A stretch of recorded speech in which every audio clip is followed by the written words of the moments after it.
चलिए स्टूडेंट्स, देखते हैं हम लोग अब उच्चतम न्यायालय का दूसरा लेक्चर। फर्स्ट लेक्चर में हमने बहुत सारी चीजें, इसकी पृष्ठभूमि, योग्यता, है ना, कार्यकाल वगैरह, हटाने की प्रक्रिया, ये सब देख लिया था।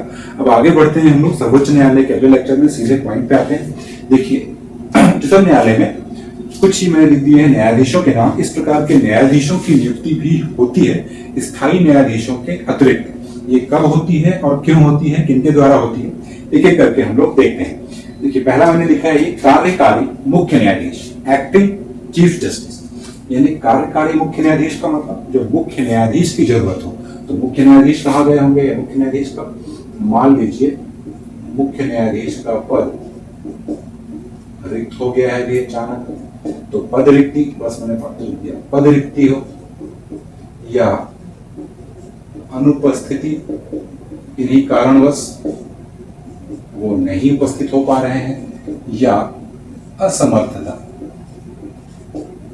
ठीक है, इनमें से कोई भी कारण हो सकते हैं जिसके कारण जो सर्वोच्च न्यायालय के मुख्य न्यायाधीश हैं वो अपने पद के कर्तव्यों का निर्वहन नहीं कर पा रहे हैं। तब क्या होगा, तब कार्यकारी मुख्य न्यायाधीश की नियुक्ति की जाएगी। और ये नियुक्ति किसके द्वारा की जाएगी, राष्ट्रपति के द्वारा की जाएगी। और राष्ट्रपति ये न्यायाधीश कहां से लाएंगे, तो वहीं से लाएंगे एससी यानी सुप्रीम कोर्ट के न्यायाधीशों में से ही, ठीक।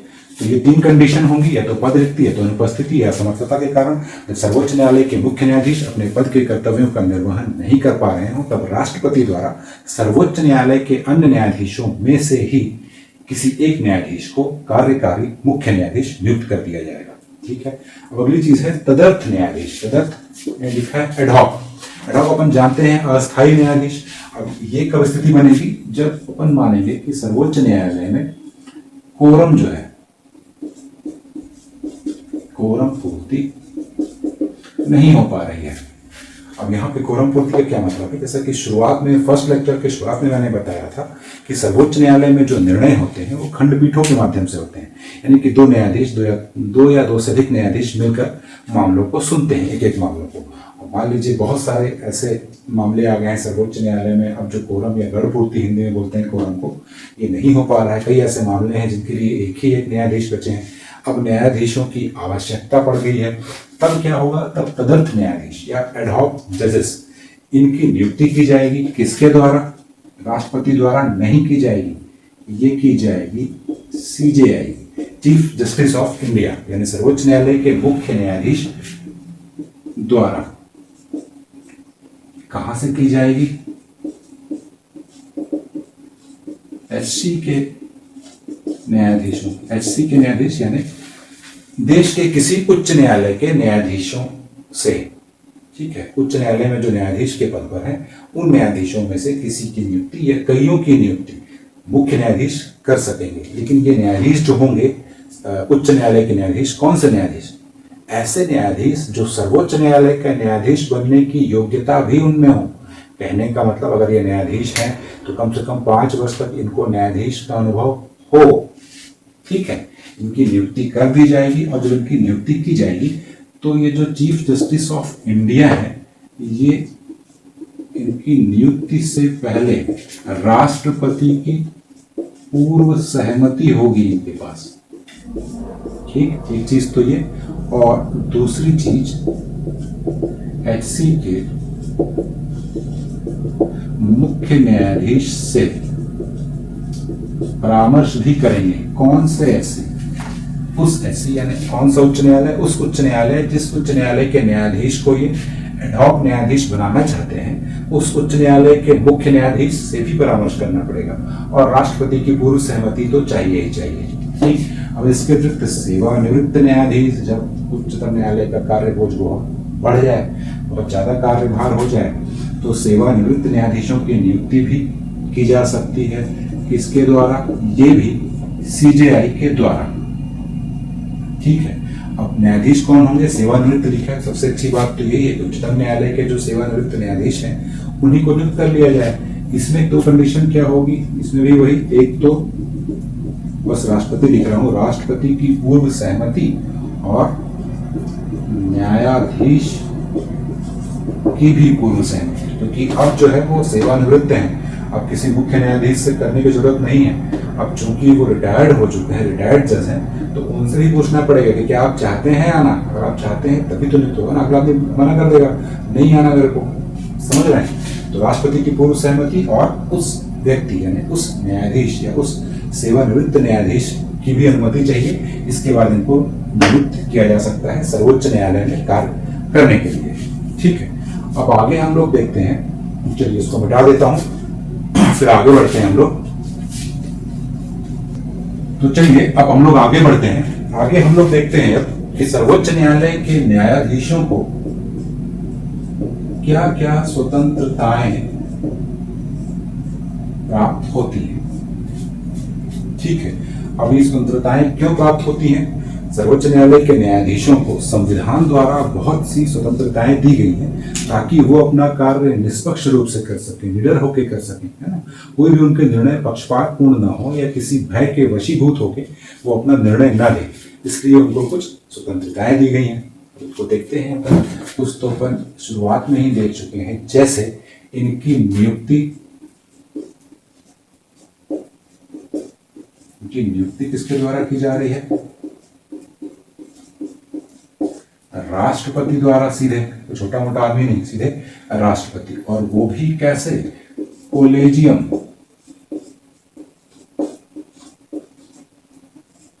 कोलेजियम के प्रस्ताव पर। और कोलेजियम में कौन है? कोलेजियम में सारे के सारे न्यायिक सदस्य हैं, है ना। यानी एक चीफ जस्टिस ऑफ इंडिया और 4 वरिष्ठ न्यायाधीश। तो जो कि ये न्यायाधीश जो है ये खुद न्यायिक सदस्य हैं। इनकी नियुक्ति में न्यायिक सदस्यों का ही परामर्श लिया जाता है, अन्य किसी का नहीं है। राजनीति से पृथक है ये इनकी नियुक्ति, किसी से डरने की जरूरत नहीं है, क्योंकि नियुक्ति राष्ट्रपति करेगा और कोलेजियम के परामर्श पर ही करेगा। ठीक है, तो ये तो हो गया नियुक्ति। अब इनको हटाना भी किसके द्वारा? राष्ट्रपति द्वारा। और राष्ट्रपति अपने से नहीं हटा सकता, संसद के प्रस्ताव पर, यानी पूरा का पूरा संसद जब प्रस्तावित करेगा, वो भी बताया था आपको कि उस सदन की कुल सदस्य संख्या का बहुमत जो कि उपस्थित और मतदान करने वालों का 2/3 होना चाहिए, तब जाके ये हटाए जाएंगे। ठीक है, इनके जो वेतन भत्ते हैं, वेतन आदि, ये भारत की संचित निधि पर भारित है। और चूंकि भारत की संचित निधि पर भारित है, इसलिए इन पर चर्चा नहीं होती है संसद में। ठीक है, फिर अगली चीज क्या हो गई? इनके वेतन भत्तों में एक चीज है, कोई अलाभकारी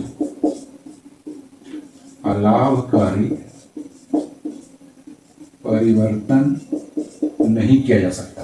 यानी सर्वोच्च न्यायालय के न्यायाधीशों को जो सुविधाएं मिलती हैं, जो वेतन मिलता है, जो भत्ते मिलते हैं, जो पेंशन मिलता है, इन सभी में उनकी पदावधि के दौरान यानी उनके कार्यकाल के दौरान कोई कमी नहीं की जा सकती। यानी क्या है? अलाभकारी, लाभकारी नहीं, अलाभकारी, यानी कोई नुकसानदायक परिवर्तन नहीं किया जा सकता। हाँ, बढ़ा सकते हो आप, कम नहीं कर सकते।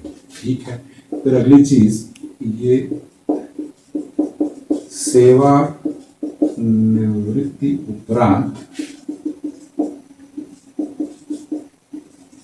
कार्य। सर्वोच्च न्यायालय के न्यायाधीश जब सेवानिवृत्त हो जाते हैं, रिटायर्ड हो जाते हैं, तो इन्होंने कार्य लिख दिया है, यानी कहीं भी ये प्रैक्टिस, वकालत नहीं कर सकते, किसी न्यायाधिकरण के में काम नहीं कर सकते। समझ गए? या तो न्यायाधीश बन सकते हैं कहीं सर्वोच्च न्यायालय से रिटायर्ड होने के बाद, और ना ही ये किसी न्यायालय में वकालत कर सकते हैं। ठीक है, इसके अलावा और क्या है? और ये अपनी अवमानना पर दंडित कर सकते हैं और व्यवहार पर चर्चा नहीं। इसका मतलब क्या है? ये शॉर्ट में लिख दिया मैंने। यानी सर्वोच्च न्यायालय के किसी भी न्यायाधीश के व्यवहार, या व्यवहार कहने का मतलब है कि नकारात्मक रूप से किसी के व्यवहार की चर्चा संसद में नहीं की जा सकती है। कब की जाएगी? ये तभी की जा सकती है जब उस न्यायाधीश को हटाने का प्रस्ताव लाया गया है। अगर ऐसा कोई प्रस्ताव नहीं है तो न्यायाधीश के व्यवहार पर संसद में चर्चा नहीं हो सकती है। ठीक है, तो ये कुछ स्वतंत्रताएं प्राप्त है। अच्छा देखिए, ये सब अच्छी दिख रही होंगी। एक ही इसमें दिख रहा होगा कि सेवानिवृत्ति के उपरांत कार्य प्रतिबंधित कर दिया गया है, तो ऐसा लग रहा होगा कि ये स्वतंत्रता तो है नहीं, ये तो बांध दिए हैं उनको। लेकिन ये एक प्रकार से स्वतंत्रता ही है। मतलब अगर ऐसे कार्य इनके प्रतिबंधित कर दिए जाएंगे तो इनको डर नहीं होगा कि आगे तो हमको वैसे भी किसी अन्य न्यायालय में न्यायाधीश बन नहीं सकते, वकालत कर नहीं सकते, तो डरने की क्या जरूरत है। निष्पक्ष होके, निडर होके अपने निर्णय लें या अपने कर्तव्यों का निर्वहन करें। तो ये तो हो गया स्वतंत्रताएं। अब आगे चलते हैं हम लोग। चलिए अब हम लोग आगे देखते हैं कि सर्वोच्च न्यायालय का अधिकार क्षेत्र क्या क्या है, यानी क्या क्या इसकी शक्तियां हैं और क्या क्या इसके प्रमुख कार्य हैं, मैंने लिख दिया है। अब इसमें अपन आगे बढ़ते हैं, एक एक करके समझते हैं। देखिए, सर्वोच्च न्यायालय के क्षेत्राधिकार मैंने हेडिंग दी है, और पहला जो लिखा है मैंने, ये लिखा है मूल या आरंभिक क्षेत्राधिकार। ये मूल और आरंभिक क्षेत्राधिकार का मतलब है कि ये सर्वोच्च न्यायालय का वो अधिकार क्षेत्र है जो किसी अन्य न्यायालय को प्राप्त नहीं है। यानी ये ऐसा मामला है, कुछ या ऐसे मामले जो सीधे या सिर्फ और सिर्फ सर्वोच्च न्यायालय द्वारा ही सुने जाएंगे। ठीक, तो सर्वोच्च न्यायालय की जो मूल अधिकारिता है, इसके अंतर्गत हम लोग देखते हैं केंद्र राज्य विवाद और राज्य विवाद। ठीक है, मान लीजिए एक राज्य और केंद्र के बीच कोई विवाद उत्पन्न है, या फिर केंद्र और दो या दो से अधिक या कई राज्यों के बीच कोई विवाद है, या फिर एक राज्य या दूसरे राज्य का विवाद है, या कुछ राज्य और उधर कुछ राज्य या एक राज्य। इस तरह के जो विवाद आएंगे ये सिर्फ और सिर्फ सर्वोच्च न्यायालय द्वारा ही देखे जाते हैं। जरूर याद रखिएगा कि जब सर्वोच्च न्यायालय की मूल अधिकारिता या आरंभिक अधिकारिता की बात की जाएगी तो केंद्र और राज्य के बीच के विवाद और राज्य और राज्यों के बीच के विवाद ही लिए जाएंगे। और ये ऐसे विवाद हैं जिनका निराकरण किसी भी उच्च न्यायालय के द्वारा नहीं किया जा सकता, ये उनके अधिकार क्षेत्र से बाहर है। लेकिन केंद्र और राज्यों के ऐसे विवाद जो इस श्रेणी में नहीं आते, जो अपवाद की श्रेणी में है, वो मैंने यहाँ पे लिख दिए हैं। इसको देख लीजिए, पूर्व संवैधानिक संधियों आदि से संबंधित कोई विवाद होगा तो वो इस श्रेणी का नहीं है। इस श्रेणी का नहीं है मतलब कि वो सुप्रीम कोर्ट या उच्चतम न्यायालय की आरंभिक अधिकारिता के अंतर्गत नहीं है।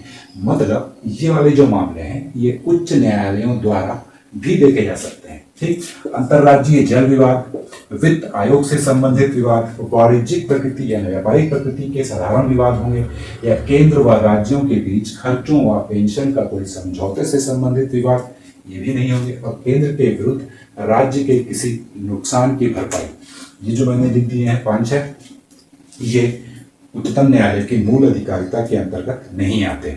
मूल अधिकारिता के अंतर्गत याद रखिएगा, केवल 2 चीज याद रखिए, केंद्र राज्य विवाद और राज्य राज्य विवाद, यही आएंगे मूल अधिकारिता के अंतर्गत। ठीक, अब आगे बढ़ते हैं उच्चतम न्यायालय की रिट अधिकारिता। तो उच्चतम न्यायालय की रिट अधिकारिता आर्टिकल 32 में दी गई है। और कब, जब किसी नागरिक के FR यानी फंडामेंटल राइट्स, मौलिक अधिकारों का हनन होता है तो उच्चतम न्यायालय 5 प्रकार की रिट जारी कर सकता है। ठीक है, इसीलिए उच्चतम न्यायालय को मौलिक अधिकारों का संरक्षक भी कहा गया है, या फंडामेंटल राइट्स का संरक्षक कहा गया है। ठीक, अब आगे बढ़ते हैं। अपीलीय अधिकारिता। अपीलीय अधिकारिता का मतलब है कि ऐसे मामले जो अपील के माध्यम से उच्चतम न्यायालय में पहुंचते हैं। अपील के माध्यम से कहने का मतलब कि मान लीजिए सबसे पहले वो सबऑर्डिनेट या जिला न्यायालय में आए, फिर वहां से हाई कोर्ट में गए, फिर हाई कोर्ट से उच्चतम न्यायालय में जा रहे हैं। ये सारे मामले जो अपील के माध्यम से स्टेप बाय स्टेप पहुंच रहे हैं सुप्रीम कोर्ट तक, उनको अपीलीय मामले कहते हैं। तो इस प्रकार में जब देखेंगे अपीलीय अधिकारिता के अंतर्गत तो ये 4 प्रकार के हैं: संवैधानिक मामले, दीवानी मामले, आपराधिक मामले और विशेष अनुमति द्वारा जो मामले आएंगे। देखिए, संवैधानिक मामलों में कब, जब ऐसा कोई मामला आ जाता है जिसमें संविधान के निर्वचन, ऐसा समझिएगा, संविधान का निर्वचन का मतलब है कि ऐसा कोई मामला आ गया जिसमें संविधान की व्याख्या करनी पड़ेगी। ठीक है, और उच्च न्यायालय ऐसा घोषित कर देता है कि ये मामला जो है ये उच्चतम न्यायालय द्वारा देखा जाना चाहिए। तो ऐसा मामला अपील के माध्यम से पहुंच जाएगा कहाँ? सर्वोच्च न्यायालय में। तो चूंकि यहाँ संविधान की व्याख्या का मामला है, संवैधानिक मामले, ठीक। अगली चीज दीवानी मामले। अब दीवानी मामले होते क्या है? दीवानी मामले जो है मुख्य रूप से ये विवाह संबंधी मामले जो है, अधिकारिता उत्तराधिकार संबंधी जो मामले हैं, ये सब दीवानी मामलों या सिविल मामलों के अंतर्गत आते हैं। ये मामले कब पहुंचेंगे? ये मामले सर्वोच्च न्यायालय तक पहुंचेंगे जब ऐसा कोई मामला आ जाए जिसमें सार्वजनिक महत्व का कोई कानून निहित हो या सार्वजनिक महत्व की कोई विधि निहित हो और उच्च न्यायालय यानी हाई कोर्ट ये घोषित कर दे कि इस मामले को उच्चतम न्यायालय द्वारा देखा जाना चाहिए या ऐसे मामले को उच्चतम न्यायालय द्वारा निश्चय किया जाना चाहिए, तो ऐसे मामले पहुंच जाएंगे उच्चतम न्यायालय में। और अब देखिए आपराधिक मामले। आपराधिक मामले में इसमें 2-3 कुछ कंडीशन है। आपराधिक मामलों की जब बात करेंगे तो देखिए एक मामला तो ये है कि जब एचसी यानी कि हाई कोर्ट क्या करे, किसी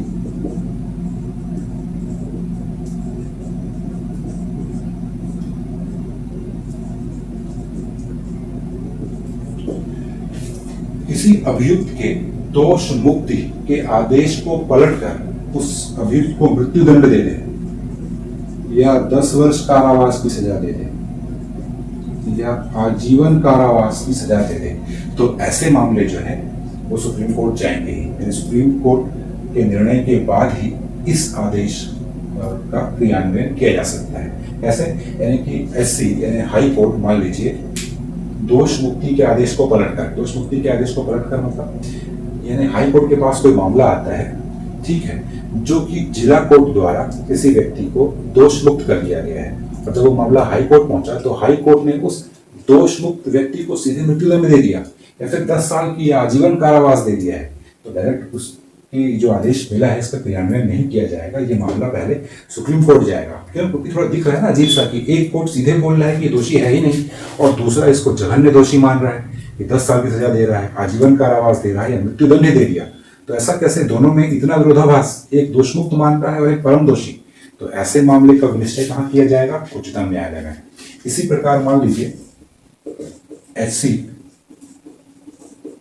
किसी मामले को लेकर यही कर देता है, यानी सबऑर्डिनेट कोर्ट या अधीनस्थ न्यायालय में कोई मामला चल रहा है, उस पर निर्णय अभी नहीं आया है और इस प्रकार के मामले को या उस मामले को उच्च न्यायालय अपने पास बुला लेता है और अपने पास बुलाने के बाद निर्णय में क्या देता है? या तो मृत्युदंड दे रहा है या तो 10 वर्ष दे रहा है या तो आजीवन कारावास दे रहा है, तब भी ऐसा मामला सर्वोच्च न्यायालय में जाएगा ही, ठीक है।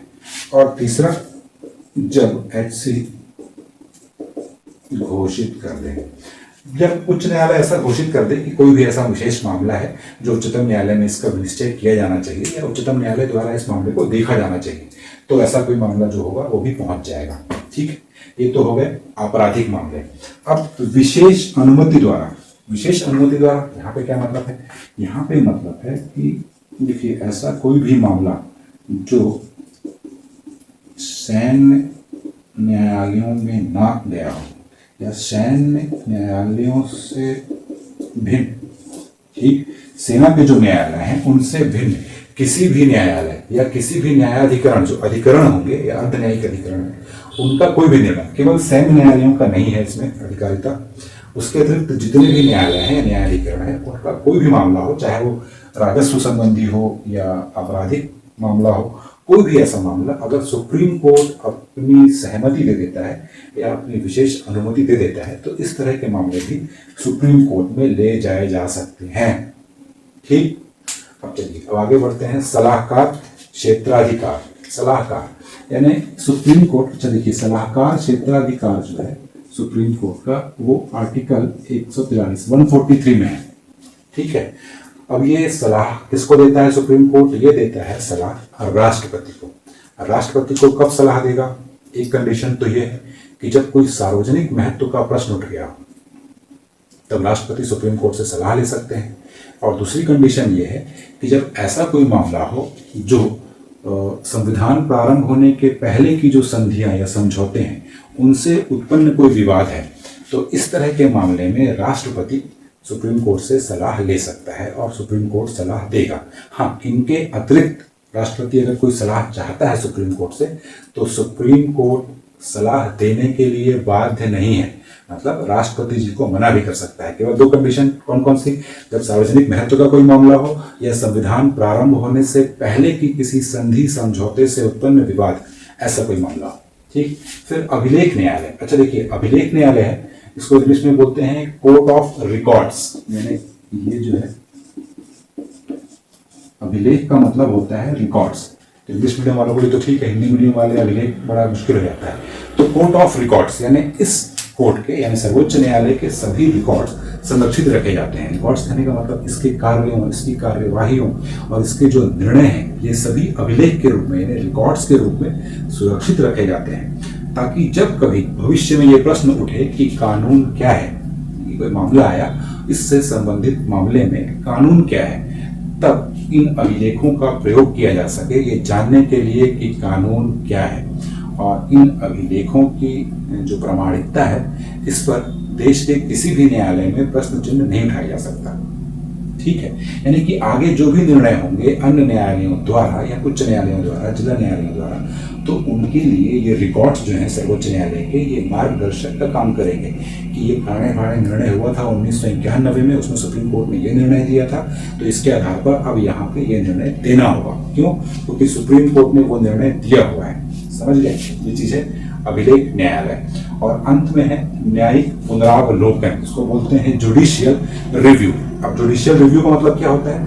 यहाँ पे जो न्यायालय है, सर्वोच्च न्यायालय, इसके पास किसी भी कानून को रिव्यू करने की शक्ति है। यानी कि देश की संसद अगर कोई कानून बनाती है या कार्यपालिका अगर किसी कानून का क्रियान्वयन करवा रही है और न्यायालय ये पाता है कि या तो कार्यपालिका का क्रियान्वयन या फिर विधायिका द्वारा बनाया गया वह कानून ही संविधान सम्मत नहीं है, यानी संविधान के अनुसार नहीं है, तो सर्वोच्च न्यायालय उस कानून को शून्य घोषित कर सकता है, यानी उस कानून को समाप्त कर सकता है।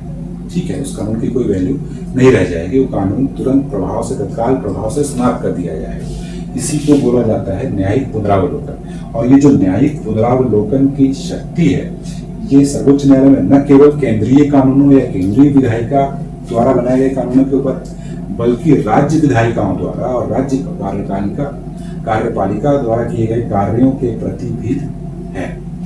ठीक है, तो ये तो हो गया आपका पूरा सर्वोच्च न्यायालय।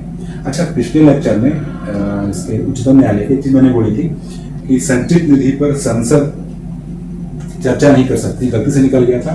संचित निधि पर जो व्यय है, बताया था मैंने कि सर्वोच्च न्यायालय के न्यायाधीशों की जो पेंशन है, वेतन है, ये सब संचित निधि पर भारित होती है। तो संचित निधि पर भारित जो भी व्यय है, संसद उन पर मतदान नहीं कर सकता, चर्चा कर सकता है। ठीक है, तो चलिए, ये तो हो गया पूरा आपका सर्वोच्च न्यायालय।